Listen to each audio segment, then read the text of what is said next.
नमस्कार, आप देख रहे हैं मदद न्यूज चैनल को देखने के लिए सब्सक्राइब करें और बेल आइकन दबाएं ताकि आपको हर खबर मिलती रहे।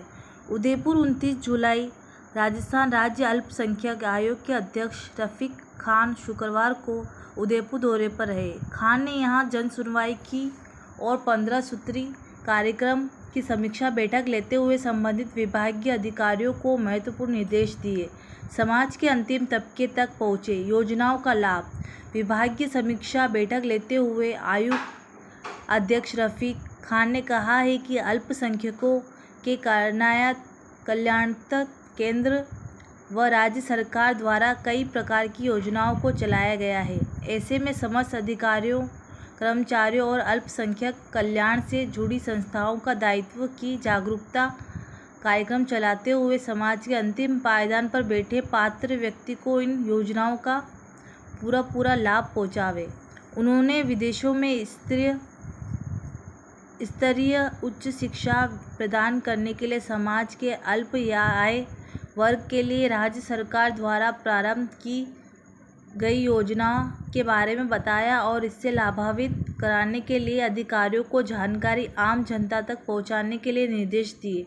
जिला कलेक्टर ताराचंद मीणा ने आयोग अध्यक्ष का स्वागत करते हुए अल्पसंख्यक वर्ग के लिए संचालित योजनाओं का लाभ प्रावधानों के अनुसार दिलाने की प्रतिबद्धता जताई। इस दौरान जिला परिषद सीईओ मयंक मनीष, पुलिस विभाग से आईपीएस कुंदन कावरिया सहित विभागीय अधिकारियों ने अपने अपने विभाग की प्रगति की जानकारी दी।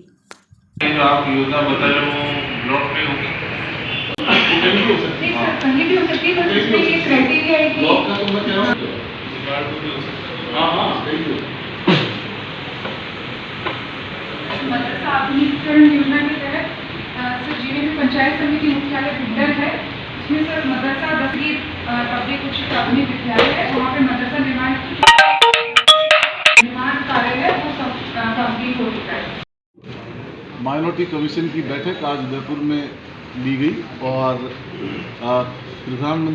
मुख्य रूप से प्रधानमंत्री 15 सूत्रीय प्रोग्राम, जो 15 सूत्रीय प्रोग्राम है उस पर विस्तृत चर्चा की गई और जो माइनॉरिटी समुदाय है जिसमें मुस्लिम, जैन, सिख, ईसाई, बौद्ध और पारसी आते हैं, उन सभी का उत्थान के लिए कैसे काम किया जा सके, उन इश्यूज़ पे चर्चा की गई।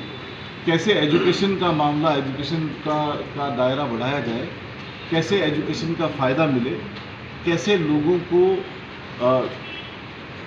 समाज के आखिरी छोर पे बैठे हुए लोगों को कैसे एजुकेशन सिस्टम का फ़ायदा मिले, कैसे कॉलेज एजुकेशन का फ़ायदा मिले, कैसे उनकी लोनिंग हो, कैसे उनका बिजनेस लोन मिले, कैसे उनके हेल्थ इश्यूज़ को सॉल्व किया जा सके, कैसे चिरंजीवी योजना को अफेक्टिव किया जा सके, इन सब बातों पे डिटेल चर्चा की गई।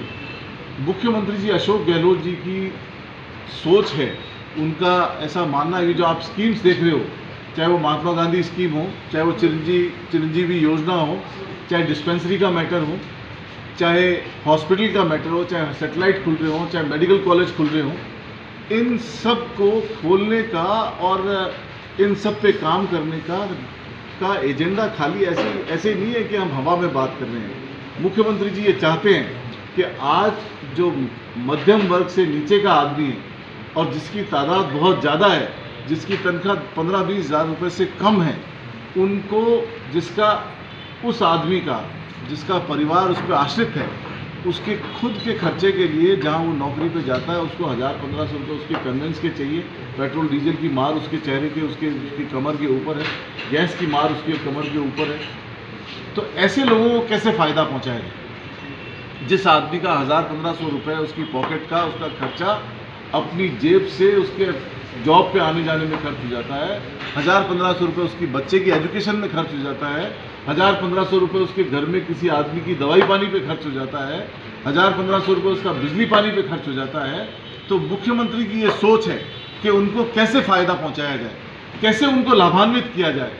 तो जो 50 यूनिट बिजली की आम आदमी के लिए कम की गई है, उस 50 यूनिट का पैसा कम किया गया है, वो उसी दिशा में उठाया गया एक कदम है।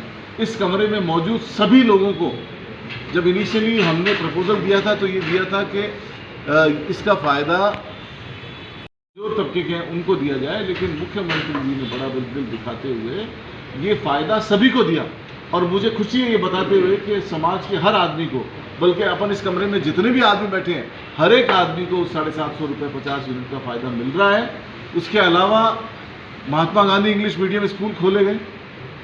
स्कूल खोलने का रीज़न ये है कि बहुत से लोग बाग सरकारी स्कूलों से मोह भंग हो रहा है, वो अपने बच्चों को इंग्लिश मीडियम में पढ़ाना चाहते हैं।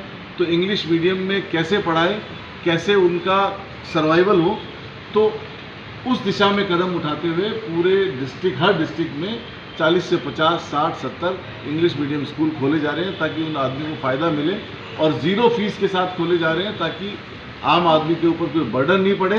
चिरंजीवी योजना जो परिवार का 1000, 1500 रुपये, 2000 रुपये, 5000 रुपये दवाई पानी में खर्च हो जाते हैं। और ऐसे एग्जाम्पल हैं कि किसी आदमी के घर में हार्ट पेशेंट हो गया और उसको अपना मकान बेच के, ज़मीन बेच के अपने बाप का, पिता का, भाई का इलाज कराना पड़ा, तो उन लोगों के लिए चिरंजीवी योजना लागू की गई जो 850 रुपये दो और 10 लाख तक का आपका इलाज फ्री होगा आपका। तो ये सब बातें इसलिए की गई ताकि आम आदमी को, आवाम को फ़ायदा मिल सके। एक तरफ केंद्र सरकार है जो बर्डन डाले जा रही है आम आदमी के कंधों पे, डीजल पेट्रोल की मार हर आम आदमी के ऊपर है। यहाँ जितने लोग खड़े हैं उनके सबके ऊपर है डीजल पेट्रोल की मार, आप भी मानोगे। और गैस की मार, जब कांग्रेस का राज था तो गैस था 400 रुपये, 400 रुपये का सिलेंडर। और ये जो स्मृति ईरानी बदतमीजी करती घूम रही है, ये सिलेंडर उछकर के जाती थी और कहती थी 450 रुपये का सिलेंडर हो गया, महंगा हो गया। आज उनकी आवाज़ नहीं निकल रही, 1100 रुपये का सिलेंडर हो रहा है। आम आदमी के कंधों पे महंगाई की मार है। ऐसे समय में मुख्यमंत्री अशोक गहलोत की ये स्कीमें जो आम आदमी को फ़ायदा दे सके, हर आदमी को उसके खर्चे में, जिस आदमी का खर्चा 1000-1500 रुपये बिजली पानी में, 1000-1500 रुपये इलाज में, 1000-1500 रुपये एजुकेशन में और उसके खुद के कन्वेंस में, पेट्रोल डीजल में खर्च हो जाता है, तो उसके बाद रसोई के लिए 5-6 हज़ार रुपये से ज़्यादा नहीं बचता। मुख्यमंत्री की एक कोशिश है कि ये 4-5 हज़ार उस परिवार को बचे और उसके किचन में सहयोग मिले, उसकी आम दिनचर्या में सहयोग मिले। इस सब बोल के ये स्कीमें लागू की गई है।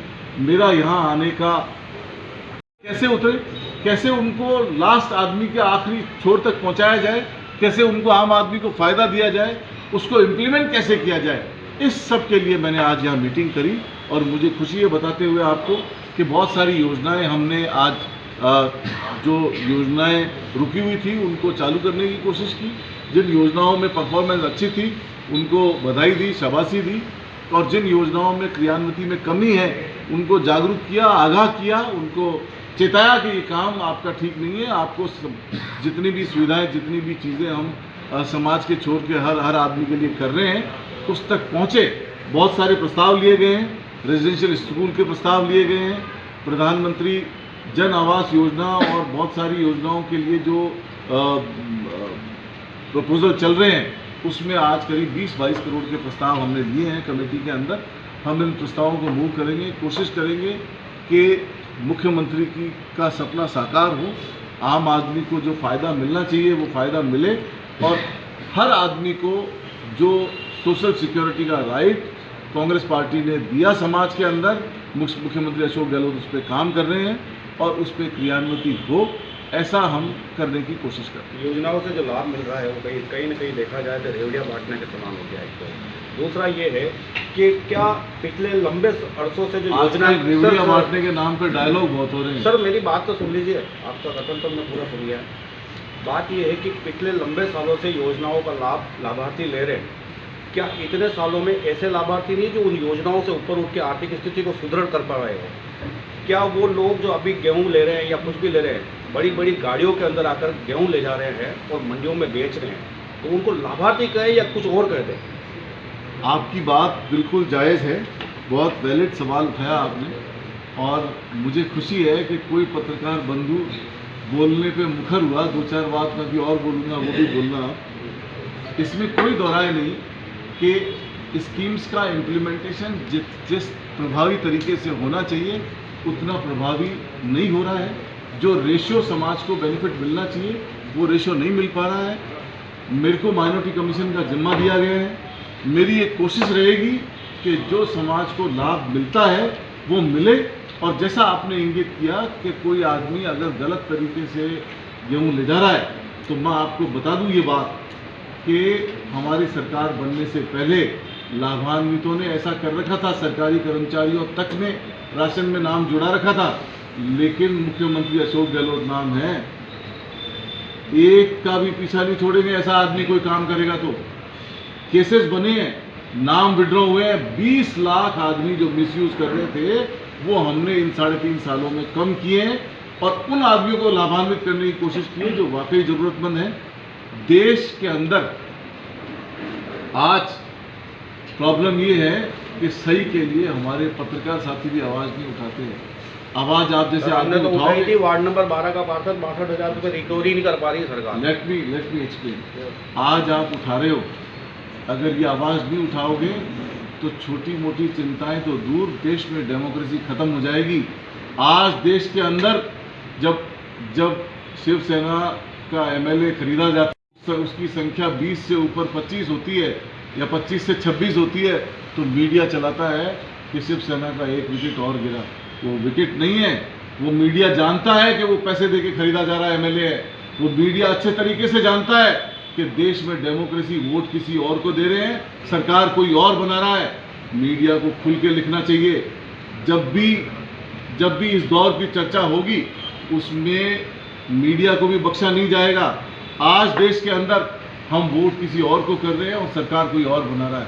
मणिपुर में जनता ने किसी और को दिया, सरकार किसी और ने बनाई। गोवा में जनता ने बहुमत किसी और को दिया, सरकार किसी और ने बनाई। महाराष्ट्र में जनता ने जनमत किसी और को दिया, सरकार कोई और बना रहा है। मध्य प्रदेश में जनता ने वोट किसी और को दिया, सरकार कोई और बना रहा है।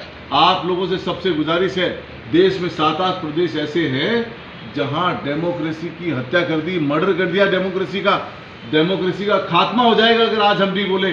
लोकतंत्र वही है जहां लोकतंत्र के अंदर वोट की वैल्यू हो, वोट की कीमत हो। अगर ऐसे हो जाएगा और पैसे पे एमएलए जाने लग जाएंगे तो देश के अंदर कैपिटलिस्ट का राज होगा, पूंजीपतियों का राज होगा। जिसके पास पैसा होगा वो राज करेगा, जिसके पास पैसा नहीं होगा वो राज नहीं कर पाएगा। मेरी आप लोगों से भी गुजारिश है, सच्चाई को सामने लाओ। जिस आदमी को वोट मिले वो राज करे, जिस पार्टी को ऐसा सिस्टम इंश्योर हो, ये नहीं हो कि एमएलए खरीदे जाएं। ये तो मुख्यमंत्री जी अशोक गहलोत है तो सामना किया, राजस्थान में सरकार बची। मैं आपके सामने आज माइनॉरिटी कमीशन की मीटिंग लेने के लिए उपस्थित हूं।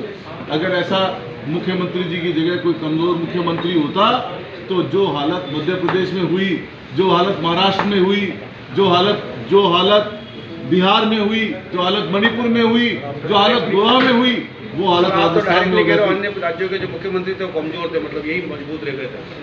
आप लोगों की प्रॉब्लम यही है। आप जो मैं कहना चाह रहा हूं वो नहीं बोल रहे हो। आप भी वोट किसी और को करोगे और सरकार कोई और बनाएगा। जागो, वोट के अधिकार को बचाओ। कांग्रेस पार्टी ने वो कॉन्स्टिट्यूशन दिया है हिंदुस्तान को कि अगर आप सहमत नहीं हो विचारों से तो सरकार बदल दो, लेकिन बदलने पे भी अगर सरकार नहीं बदली गई तो फिर हमारे वोट का अस्तित्व नहीं रह जाएगा, महत्व नहीं रह जाएगा, डिक्टेटरशिप रह जाएगी हिंदुस्तान के अंदर।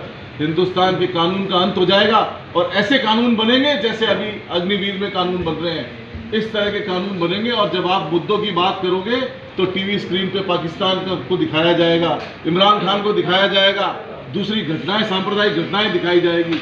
संप्रदाय को लड़ा के राज नहीं कर सकते। हिंदुस्तान वो धरती है जिसके अंदर जिस भी आदमी ने सामाजिक तरीके से धर्म के आधार पर राजनीति करी, उसको हिंदुस्तान की जनता ने, चाहे वो राजा हो, चाहे महाराजा हो, और चाहे वो मुगल हो, चाहे वो अंग्रेज हो, हिंदुस्तान की जनता ने कभी एक्सेप्ट नहीं किया। हिंदुस्तान की जनता पे वही राज कर पाया है, धर्मों को साथ लेके चला, वही आदमी हिंदुस्तान पे राज कर पाया है और वही राज करेगा। लेकिन हमारी भी ड्यूटी बनती है, मेरी भी ड्यूटी है, आप लोगों की भी ड्यूटी है कि हम लोकतंत्र को बचाएं। जो लोकतंत्र को बचाने में कर सकते हैं वो हम करें।